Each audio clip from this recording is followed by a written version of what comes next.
And what's so important right now is how Iran and Turkey are willing to work with each other in order to put an end to the conflict in Gaza, which is so important for the people who are living there, who are under attack from Israelis.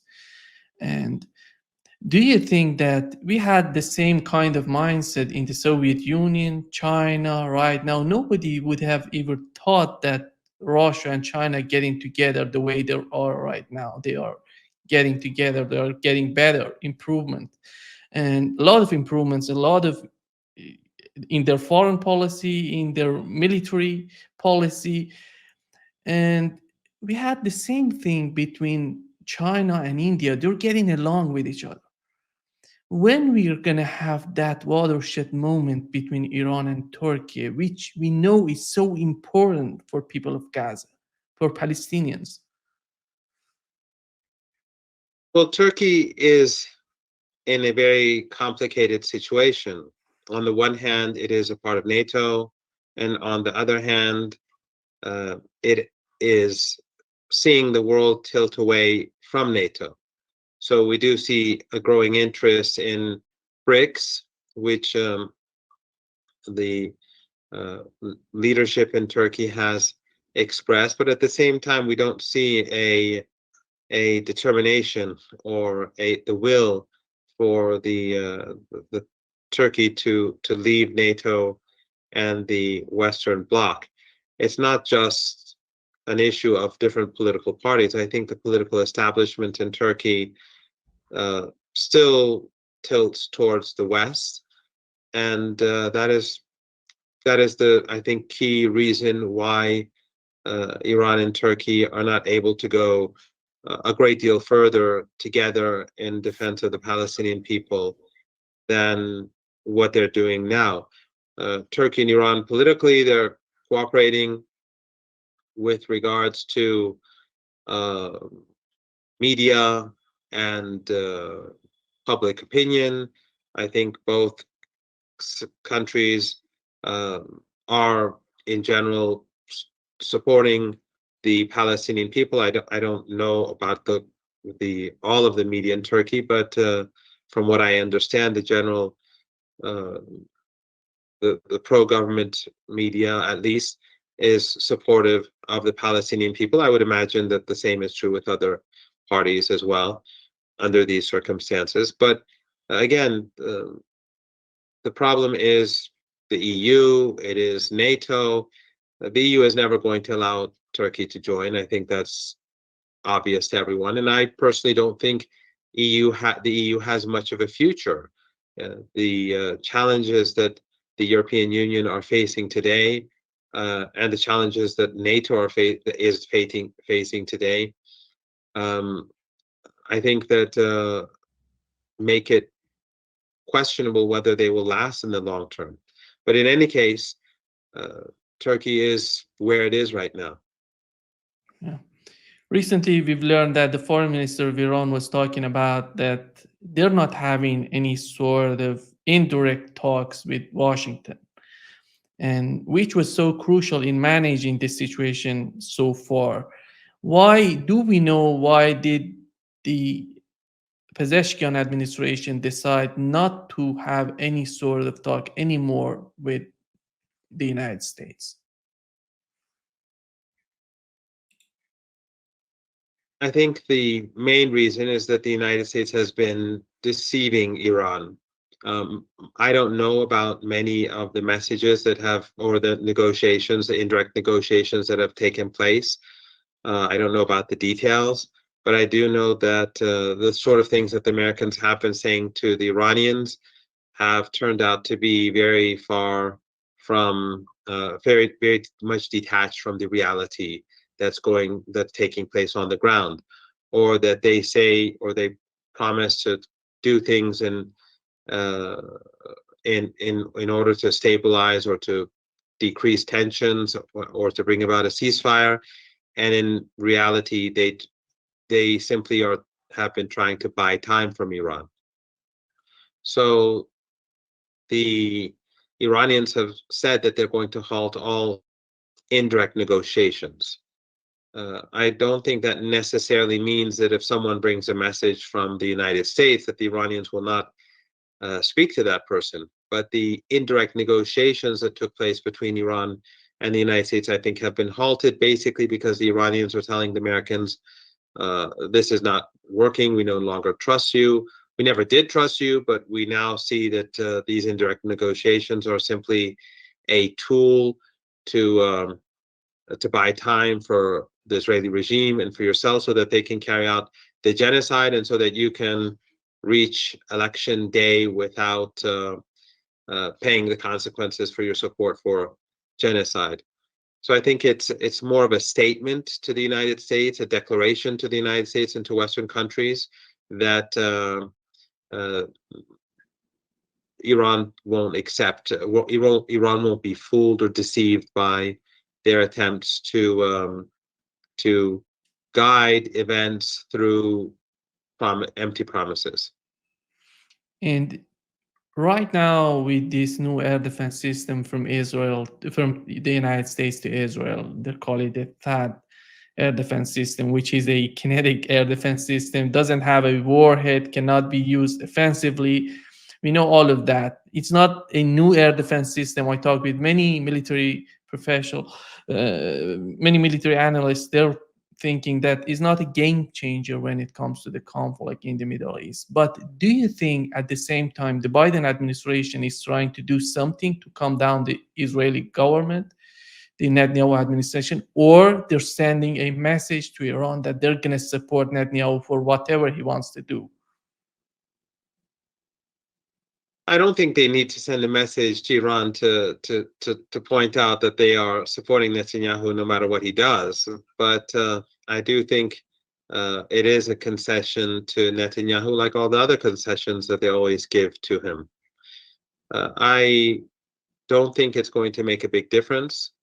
Uh, the from the very beginning, when this direct conflict between Iran and the Israeli regime began, I said to people that in April, when Iran first carried out an attack, that attack, I said it back then quite openly, that the attack was mostly an intelligence gathering operation. It was basically done with a lot of old drones and mostly older missiles and a few newer missiles in order to gather intelligence, to draw fire, which the Americans and the Israelis spent, I think, together about $4 billion.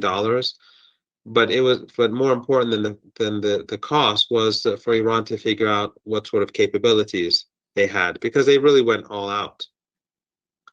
And then after the murder of uh, Ismail Haniyeh when in Tehran and his companion when they were martyred together, I said again that, and the reason why I'm explaining this to you is because I want to the final point that I want to make. I want people to remember what I said in the past. I said that Iran will retaliate and that the retaliation will be harsh and severe. And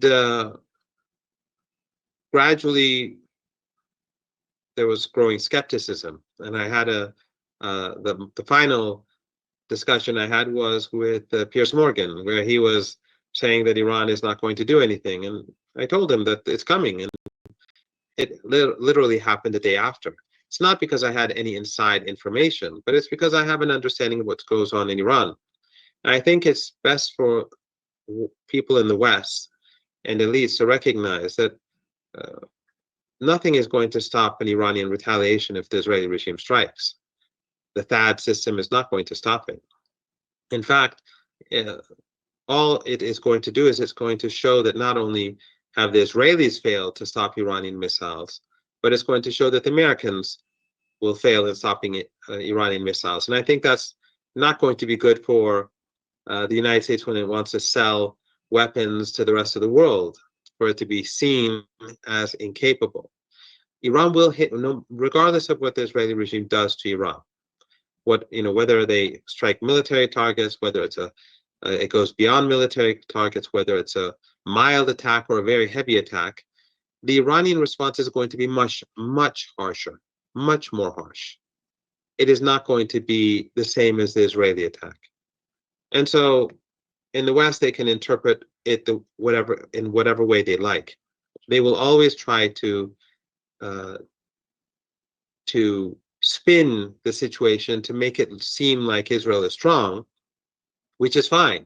But at least they shouldn't make their own analysis that they give to their own leaders based upon the spin that they produce. Iran, in their strike against Israel, caused serious damage to the regime. And if it wasn't so damaging, Netanyahu wouldn't be so adamant to strike back hard at Iran. If it was a failure, then there's no reason for the Israeli regime to be so outraged. They could just say that we took out 99% of the missiles, or all the missiles fell into open fields and caused no damage, and so we don't feel the need to strike back at Iran. But they feel the need that they have to strike back hard because they were humiliated. But Iran still hasn't used its best missiles. It hasn't used its best technology. It is still using older missiles and its older capabilities because it does not want the Israelis to know what it has. And it does not want the Israelis or the Americans to be able to work on how to defend the Israeli regime against Iran's capabilities. So in April, the Americans were foolish. The Israelis were foolish. They revealed everything that they had. During the missile strike, they were unable to um, bring down those missiles. And today, they can talk about a THAAD system. They can talk about whatever they like. But the Iranians, if the Israeli regime strikes, Iran will hit back very hard. And then if the Israeli regime strikes again, Iran will do it again and again and again until Netanyahu is beaten into submission. And we shall see. Yeah.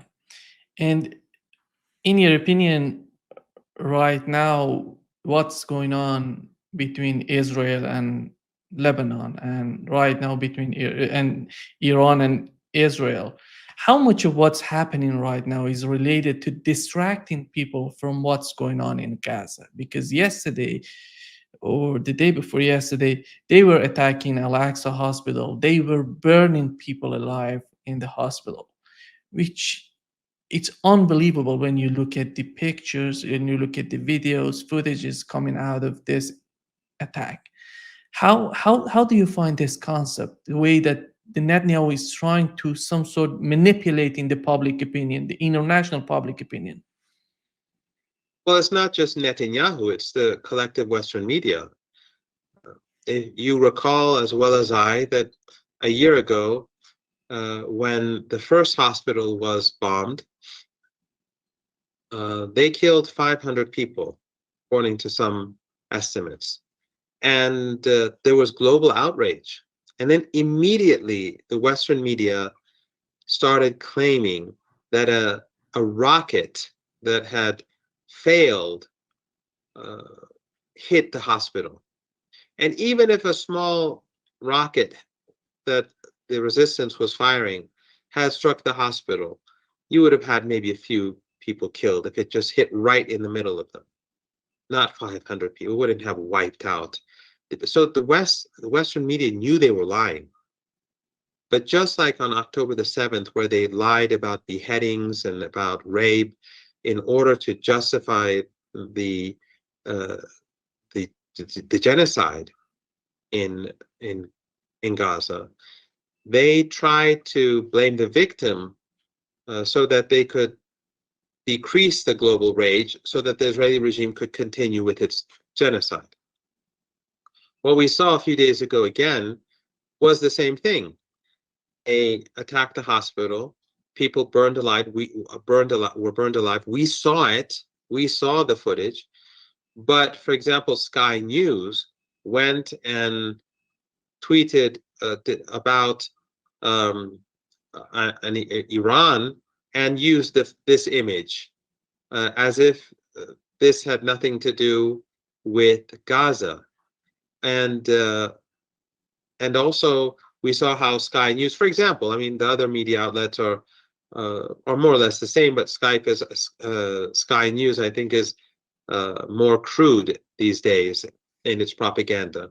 Sky News, when four of the Israeli soldiers were killed on the northern border with Lebanon by Hezbollah drones, soldiers that were going to be used to attack Hezbollah, Sky News read their names on and called them teenagers, as if they're just high school students who are going to school or who are coming home from school. But they never read the names of the people who were burned alive in the airstrike a few days ago. They don't read out the names of the people who are dying in the different cities in Lebanon during the airstrikes that are taking place as we speak. So Western media is trying to manage the narrative because they are part of this war. They are part of this genocide. They are guilty just like the Israeli regime. But I think that to a degree, the Israelis do want to distract attention away from Gaza, and so we won't be focused too much on the ongoing starvation siege that's taking place, where 400,000 people are being starved to death by the Israelis, and the Americans are talking about maybe punishing them a month from now after everyone is dead, probably. That is part of it, but I also think that this expansion of escalation and expansion is something that Netanyahu needs. He needs the war to continue in order to remain in power. And if he does not expand the war and it just goes on and on without anything, without any achievements, then he could also lose his hold on power as well. So he needs to attack Lebanon. He needs to strike Iranian targets in order to expand the war and to bring in the Americans. Because without the Americans, he will lose. He will lose against Hezbollah. And I said this also, this is another thing that I said earlier. I'm not an oracle. What we try to do is we just try to look at things without being influenced by Western spin. And when we do that, they call us propagandists. But the problem is that we're always right in our in the way we analyze, and they get it wrong. But they want to project what they do upon others. When Sayyid Hassan Nasrallah was martyred, when the senior commanders were martyred, Western media was saying this was a huge achievement and Hezbollah will not be able to continue, and how are they going to be able to resist? And I said repeatedly in Western media that Hezbollah will emerge even stronger. And I told people that this is not rhetoric. This is not just, this is not empty, these are not empty words. Hezbollah, their notion that somehow Hezbollah will fall apart, or Hamas, or Islamic Jihad, or any other organization is based upon their own Orientalist worldview, that somehow everything here is dependent on individuals, whereas in the West they have structures and they have sophisticated mechanisms and checks and balances. Here it's the same. Hezbollah is a sophisticated organization with very sophisticated and well-educated people, highly trained people, and they will continue to do their work. Just like in Iran, when Imam Khomeini passed away, in the West they were saying the revolution is over, but in a day a new leader was chosen, and we see today Iran is far more powerful and influential than it was back then. The same is true with Hezbollah. Uh, the troops are highly motivated. The people, their morale is very high. From what I saw in Lebanon, from until the very end, I can say with confidence that the people who I spoke with, their confidence grew over every day that I witnessed things. Their confidence increased from the previous day. So Netanyahu became drunk, and so did the West, became drunk because of their successes in Beirut and the assassinations and the murders. But rational people don't get drunk. They don't make decisions. At least they don't make their key decisions when they're drunk. And right now, the Israeli regime I think, is still drunk, and their Western allies are drunk as well. Even though what we've been claiming after the martyrdom of Sayyid Hassan Nasrallah, that Hezbollah will beat them on the battlefield, so far has turned out to be right. The Israelis are having a very terrible time on the border between Palestine and Lebanon. Just last night, they've also had a serious defeat at the hands of Hezbollah. Of course, this war is going to possibly last a very long time, and the Israelis are going to push into Lebanon because they've massed a huge amount of a huge number of forces there. But Hezbollah will actually be more lethal to the regime once they come in, because they're going to start striking from behind. Remember, Hezbollah has tunnels everywhere, and that is why they are defeating them on the border right now. But once the Israeli regime comes in, they become even more vulnerable. But in any case, from what we've seen so far, the Israelis have not had any achievements in Lebanon. And that's despite the fact that Sayyid Hassan Nasrallah is no longer among us. So I think, to put all this together, I think the West and their Israeli allies are miscalculating. They're miscalculating about Iran, and they're miscalculating about Hezbollah, just as they're miscalculating about Gaza. If they think that that Netanyahu can strike Iran and that Iran will not strike back hard, they are deeply mistaken. And the Israeli regime is far more vulnerable than Iran. They say that Iran does not want a war, a regional war. Of course, Iran doesn't want a regional war. No one wants a regional war except for Netanyahu. But that is not going to prevent Iran from bringing about deterrence. It's not going to change Iran's calculations on the battlefield. If the regime strikes, Iran will strike back harder. Why will it strike back harder and much harder? Because it wants to create deterrence. That's how you create deterrence. The aggressor has to regret attacking. So Iran will hit back hard, much harder, and if the regime strikes again, Iran will do it again. Does that bring about the possibility for the Americans to enter the war? It does, but it won't change Iran's calculations, because, as I said, if Iran doesn't create deterrence, the regime will continue to carry out aggression. So the Iranians have sent messages. They've said very clearly what they're going to do, and hopefully people in the West will recognize that they can use whatever propaganda they want in the Washington Post and the New York Times and the Guardian, the Times, CNN, Fox News, and the BBC. That's fine. But in their calculations, they should be very careful not to believe their own propaganda. Their propaganda is for people, but their calculations should be based upon rational thinking and the evidence on the ground.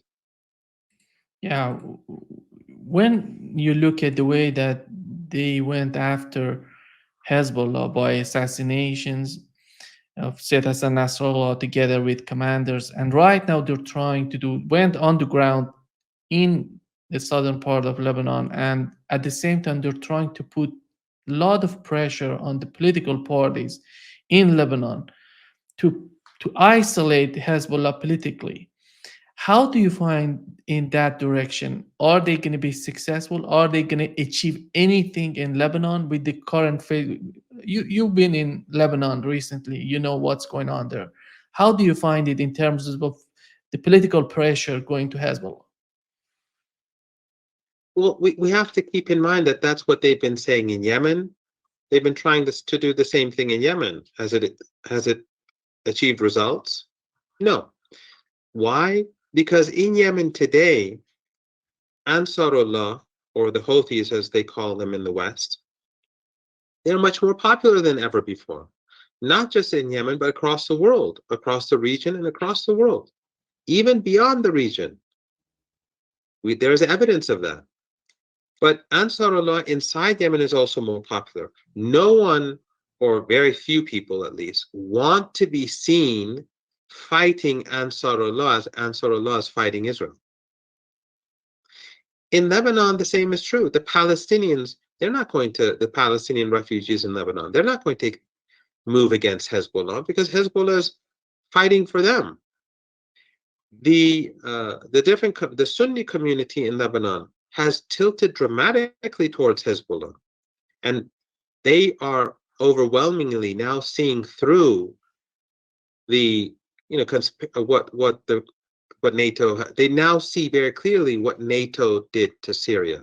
The schism that was created a decade ago over Syria, now that has been healed because they see Hezbollah as defending Sunnis and the Palestinian cause, which and Palestinians are overwhelmingly, almost all of them are Sunni.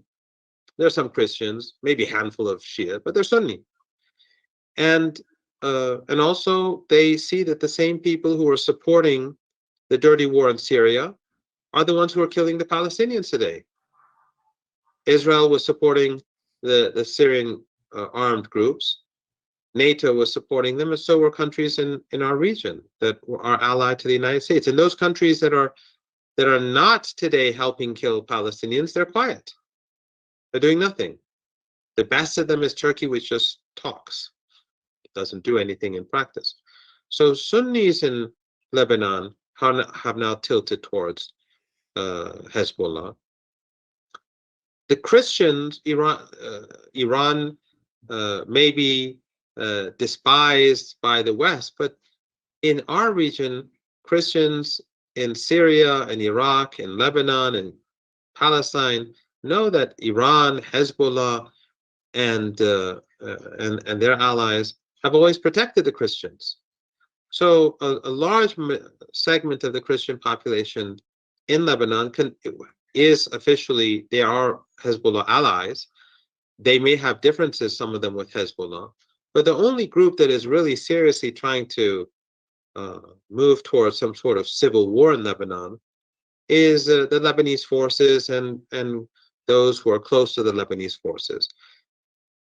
They don't constitute a majority. No one is going to join them against, no major group is going to join them against Hezbollah at a time when Hezbollah is fighting against this genocidal Zionist regime. So basically, anyone who joins Western embassies and Samir Jaja and the Lebanese forces, they're going to be discredited in the eyes of the people of Lebanon, just as in Yemen, just as in Iraq or anywhere else in the region.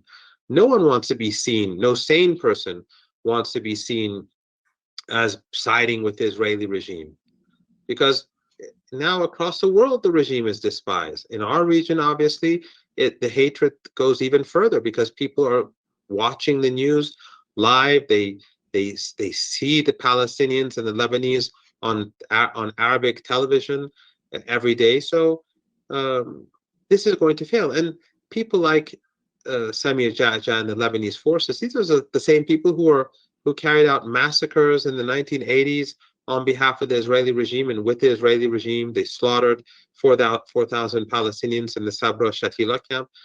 No one is going to join them, and no one will expect them to take people who carry out genocide in the past. No one is going to expect them to be with Hezbollah today, and no one is going to join them against Hezbollah, because if they do, as I said, their credibility and reputation will be destroyed. So I don't think there's going to be any serious move. I mean, Western embassies are working on it.